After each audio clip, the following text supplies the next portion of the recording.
Our next stop was the Isoitok Camp near the Ngorongoro Crater. This place is situated on the floor of the Rift Valley in the heart of the Masai land, and it will cause Africa to eventually split into two. Our Masai guide took us to a village where we spent about 2 hours with the Masai family. You are free to take photos in Boma, so wherever you like photo, you can take. Okay. Okay. Okay. Now we go. Okay. Put all these pots, so the ants live inside. Inside the pods? Yeah, the ants. The ants. So what is somehow interesting, when the animal like antelope, like impala, giraffe, when they come to feed the leaves, Yeah.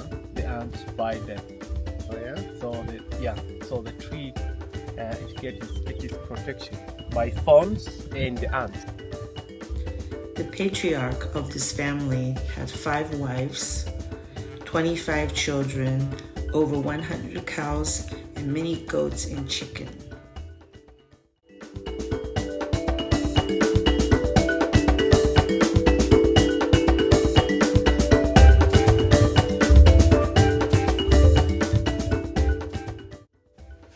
The children were absolutely adorable and so untouched by the modern world. They would approach you, lower their heads, and wait to be caressed. As you do this, you say, "Supai," and they respond with, "Ipai." This beautiful custom ensures that every child receives the affection and attention they need. No one is singled out. All the children are appreciated and valued equally. Each wife and her children live in their own hut, which raises the question, where does the husband live? I learned that there is a rotation system where he spends time with each of his wives. The duration of stay varies, but one thing is certain. During his visit, the chosen wife must be submissive, caters to every whim, and send her children to stay with the children of other wives, thus ensuring their privacy. Using our Masai guide as my interpreter, I asked one of the wives if all the women get along. She simply laughed at the question and didn't answer it. I imagine they must have their small spats from time to time, just like in other polygamous cultures. Well, we definitely learned a lot about their culture. After admiring the stunning jewelry crafted by the Masai women, we returned to camp where we were promptly picked up by Emmanuel. He dropped us off at our next stop, the luxurious Plantation Lodge near the crater. The plan was for him to meet us at the Serengeti 2 days later while we traveled by bush plane.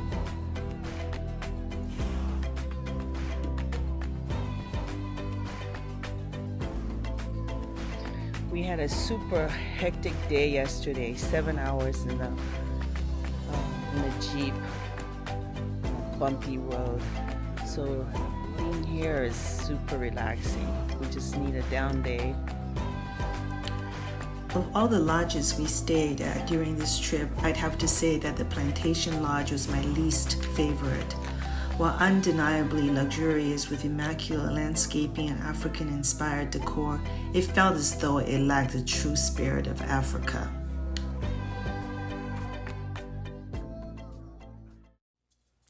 The next morning, another Emmanuel, whom I will call the tall Emmanuel, picked us up at the lodge before heading over to the crater.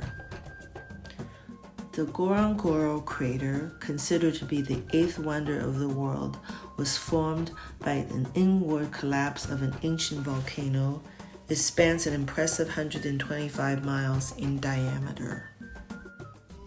To reach it, we first had to ascend a ridge through a dense forest where the temperature noticeably dropped and where elephants freely crossed the road back and forth.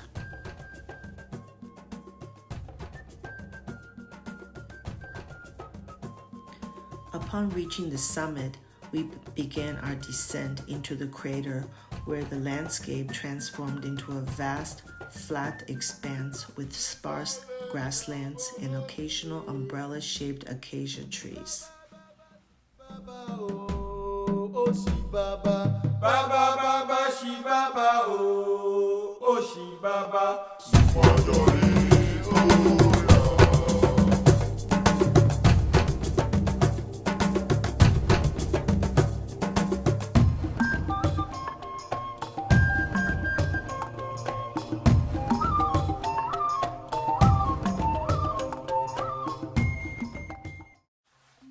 I couldn't help but wonder how many creatures could survive in such an environment.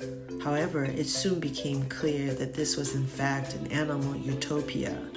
We encountered many of the same species we had seen in Tarangire National Park, but in much larger herds, roaming freely across the plains.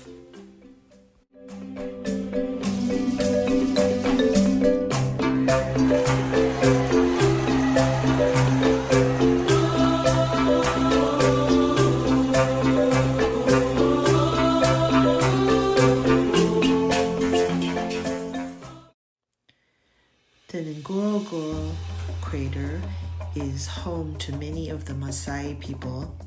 During our drive to the crater, we passed numerous Masai villages and homes scattered across the hillside. We often saw the villagers walk along the roadside. Though there were shops and restaurants along the way, I was struck by the poverty and lack of basic infrastructure.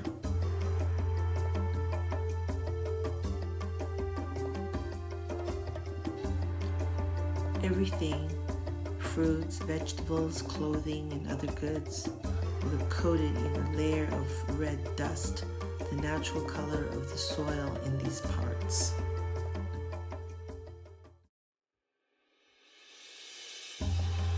Our next stop is going to be the Serengeti, which you will need to wait for part 3 of our African safari videos.